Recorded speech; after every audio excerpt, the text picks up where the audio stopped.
Wingy Boxing IFL TV in association with MTK Global. MTK Global, That's it. the best management in the business. He's smiling, he looks cool, calm. How you feeling, Ohara Davies, bro? I'm feeling great. I'm feeling really good.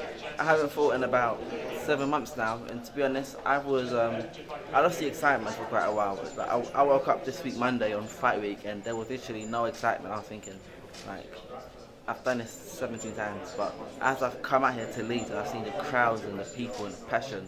Lee Selby, Josh Ronson, I've seen all the hype. I feel like I've got my life back. I've got life back, and I'm feeling excited again. And I haven't been excited in so long. So I can't wait to get under the Looking forward to it, yeah? Looking forward to it. Tell me what. It's going to be a bit of a loaded question. Who is the real Ohara? Because I've been watching your vlog series, and you said something like, if you're a small YouTuber, don't bother coming to me. And I thought, oh, man, I've got no hope in my little channel. I'm alright if I fail. Is that for real, or because you interviewed? Boxing's business. Right, okay. Everything that I said on the vlog is so true. Boxing is a business, and I would rather do like an interview with a boxing page that I know is big because I'm going to get views, rather than a boxing page that's not big. There's like someone saying, would you rather fight on a big time show, or would you rather fight on a small horse show? You'd rather fight on a big time show.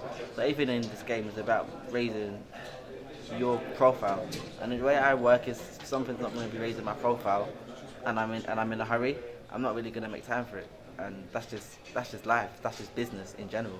So it's not from a malicious perspective. It's more No way. It's just from a business kind of profile. And to be a boxer, you got to be a smart businessman. You got to be smart in the ring and out the ring, and you make the right choices and everything.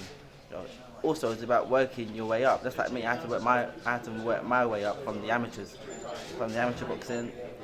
Then as a pro, I got paid £180 in my second fight as a pro. So I understood that I had to work my way up.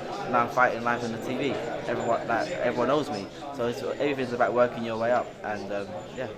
And when you sort of mentioned your previous promotional situation, obviously I don't want to go into that too much, but you seem quite relieved to be with Frank Warren, and you like the loyalty that they've shown you. You mentioned that, didn't you? Yeah, it's a new start, a fresh start. It's a fresh start. I've got nothing against Eddie. Me and Eddie are cool. Like, whenever I've said anything, I've never said anything bad about Eddie. I've said bad things about my management, but me and Eddie are still cool. But I feel like in a situation that happened, I needed a new start, a fresh start, and Frank Warren, with the Frank deal, I felt comfortable, and I go by how I feel. I go with my gut instincts, and since me and Frank have been working together, I've had no issues. I won't lie, before I got with Frank, people say this about Frank and that about Frank. So even in the back of my mind, I used to think, Frank's this, Frank's that. But Frank's been cool. So I'm trying to see what everyone else has been saying about Frank, because Frank's only been nothing but a good person to me.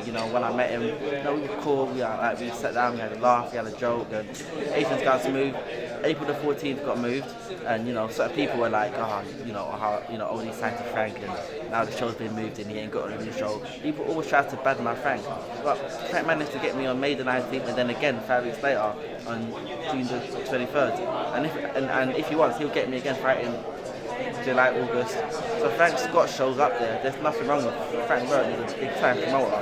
He's been in the game from even before I was born. I was in Frank's office looking through all the pictures. Yeah. Frank's been in this game back for when so you long. used to have So if anyone understands boxing business and how it works and has the experience, it's Frank Warren. Can I get your opinion as well on the? Obviously, it's good for BT Sport, BoxNation, the big acquisition. Yeah. What's your thoughts on the Eddie Hearn's sort of $1 billion deal? Have you seen? Because you're a boxer, are you interested in that sort of thing? Or I saw it somewhere. I didn't really know the ins and I think he's got a few shows out in the States. Yeah. But with me, some people send me a tweet thinking, I bet you're gutted now that you're not with Matchroom with Eddie's £1 billion deal. Listen, if I was with Matchroom still, that £1 billion deal won't benefit me. Because he's got 16 shows in the States. Listen, I'm from London. I'm not trying to get out and I'm not trying to go on a 10-hour flight to go and fight in New York or in LA or in Vegas. No, I want to fight in my backyard. I didn't like it when I fought in the fight that I lost. I had to get on a train out to Scotland, which is like half an hour. Yeah. Fighters don't really want to get on a plane on fight week or 2 weeks or on fight month. I want to be in the gym all the time. I like to be familiar with my environment. So I wouldn't be fighting out there in the States anyway. Even if Frank came now offered me to fight out there in the States. I say no. I want to fight in England, in London. Yes, he's got 60 shows a year out there in the States, which is good for the fighters out there in the States. But that's not going to benefit me. As long as I get my 3 fights a year or my 2-3 fights a year that I want, I can fight 3 times a year maximum, and that's cool because I'm fighting in 12-round fights now. So my camps are long camps. I don't want to be fighting more than 5 times, 3 times a year. So him having 16 shows a year, how's that going to benefit me? It's not going to benefit me in no way, shape or form. So with everyone sending me tweets saying, I bet you're gutted now, you're not with Eddie. I'm like, yeah, for Matchroom it's a good deal. For Eddie it's a good deal because it's making Eddie a bit of money. It'll be giving the fighters out there in the States a chance to fight. It'll be giving the fighters in the UK that would like to fight out there in the States a good opportunity. But for me, it don't benefit me one bit. I'm with Frank Rowan. As long as I get my 3 fights a year that I want, that's what you're focused on, isn't it? I'm happy. I've heard you previously mention as well about the Josh Taylor fight. Yeah. You sort of hinted that you went in there. Did you go in there swinging, looking to knock him out? Was that? You said it was like a that fight. A lot of things changed up for that fight. Which I don't really want to name up, but we had a training thing. I had a training routine. I've done my own training behind the scenes. I'm gonna tell you guys something I ain't told anyone. I've been training behind the scenes since I've been with Sims. I've been training behind the scenes. Every Tuesday, Thursday, Sunday night, I do my own training. I do my own secret training because I know what I need. So I do my own secret training Tuesday, Thursday, Sunday. With the Taylor camp, we added certain things into the camp. So do this or do that or do this. So I was so tired that I couldn't do my secret training every Tuesday, Thursday, Sunday night.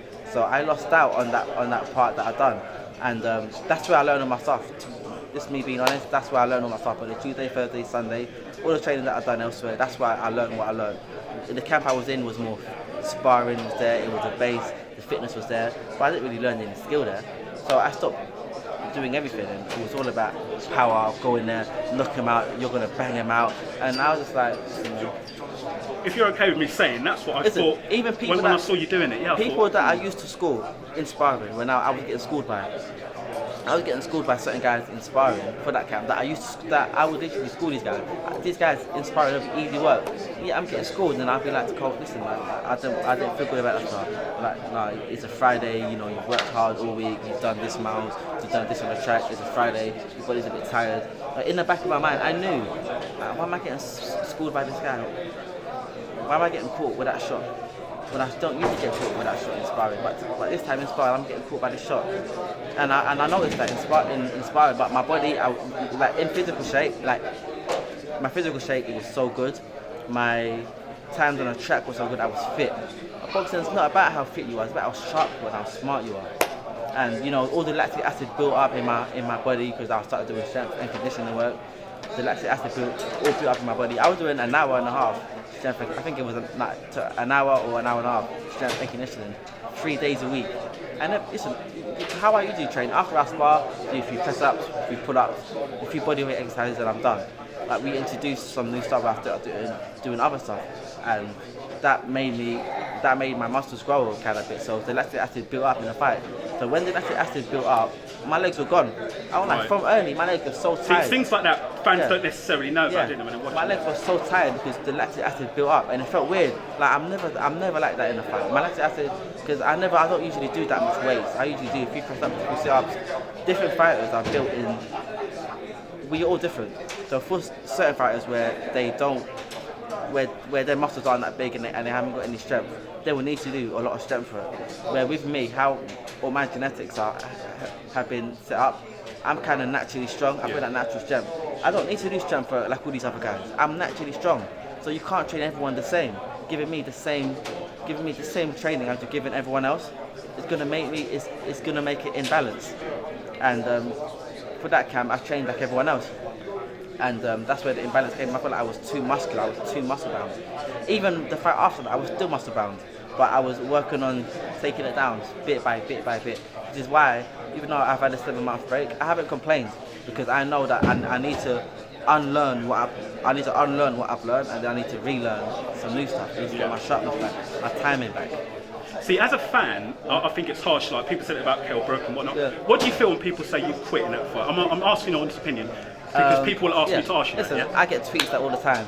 Because we're not fighters, the smart man lives to fight another day, man. Like I look at Gerald McLennan, he fought Nigel Benn. Listen, it was all blinking weirdly from round 1, from round 3. It was all blinking weirdly, and the commentators could see, and they started to say, "Oh, like how can he's been blinking a bit weirdly." Look what happened to him in that fight. That's happened countless times where fighters know that something's wrong and they want to carry on fight. Why is that? Because you think you're tough.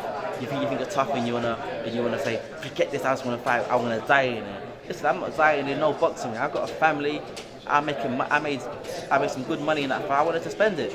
I want to live to spend all the money all those fans that booed me, all the fans that said bad things about me. I want to live to spend all that money that they're giving me.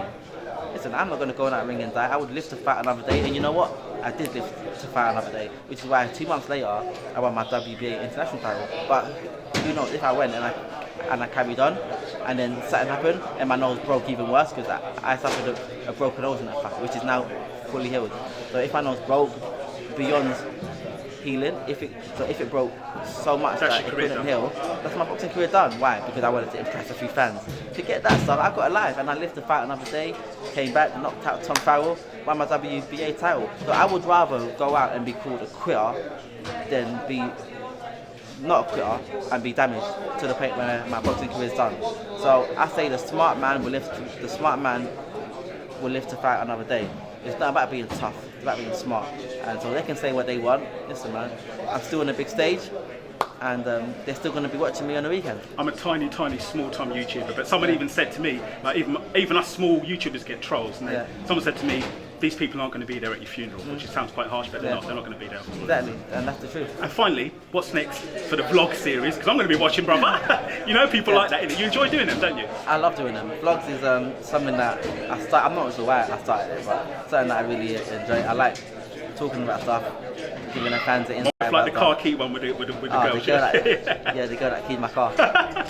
I think I've been talking about boxing in my last few ones. I've been talking about issues, you know, how much fighters earn, how much they don't earn. Behind the scenes, people like that, yeah. Yeah. So I mean, I don't know what I'll do next. I might do one about Frank Warren. Like, what's it like meeting Frank Warren? The difference between Frank Warren and Eddie Hearn. I might just do things like that. Ohara Davies, thank you for giving me so much of your time. Thank you for speaking to Wingy Boxing and IFL TV. Enough respect, brother. Peace.